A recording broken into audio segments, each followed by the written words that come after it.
প্রত্যেক ফরজ সালাতের পর জিকর সমূহ। 1 আস্তাগফিরুল্লাহ 3 বার, অর্থ হে আল্লাহ আমি তোমার কাছে ক্ষমা প্রার্থনা করছি।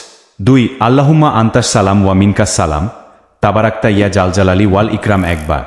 রাসূলুল্লাহ সাল্লাল্লাহু আলাইহি ওয়াসাল্লাম যখন সালাম ফেরাতেন তখন তিনি 3 বার ইস্তেগফার পড়তেন, অর্থাৎ আস্তাগফিরুল্লাহ বলতে, তারপর বলতেন আল্লাহুম্মা আনতাস সালাম ওয়া মিনকাস সালাম তাবারাকতা ইয়া জালজালালি ওয়াল ইকরাম। 3 আয়াতুল কুরসি 1 বার। রাসূলুল্লাহ সাল্লাল্লাহু আলাইহি ওয়াসাল্লাম বলেছেন, যে ব্যক্তি প্রত্যেক ফরজ সালাতের পর আয়াতুল কুরসি পাঠ করে মৃত্যু ছাড়া আর কিছুই তাকে জান্নাতে প্রবেশ করা থেকে বিরত রাখতে পারবে না। 4 সুবহানাল্লাহ 33 বার, আলহামদুলিল্লাহ 33 বার, আল্লাহু আকবার 33 বার এবং 1 বার লা ইলাহা ইল্লাল্লাহু ওয়াহদাহু লা শারিকা লাহু লাহুল মুলকু ওয়া লাহুল হামদু ওয়া হুয়া আলা কুল্লি শাইইন কাদির।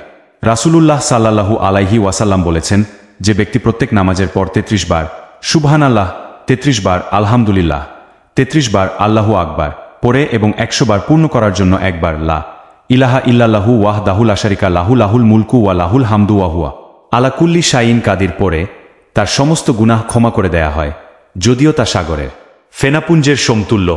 5 আল্লাহুম্মা আইন্নি আলা জিক্রিকা ওয়া শুকরিকা ওয়া হুসনি ইবাদাতিক, অর্থ হে আল্লাহ তুমি আমাকে তোমার স্মরণ, তোমার কৃতজ্ঞতা এবং তোমার সুন্দর ইবাদত করার ব্যাপারে আমাকে সাহায্য করো। 6 সূরা ইখলাস, ফালাক ও নাস 1 বার করে।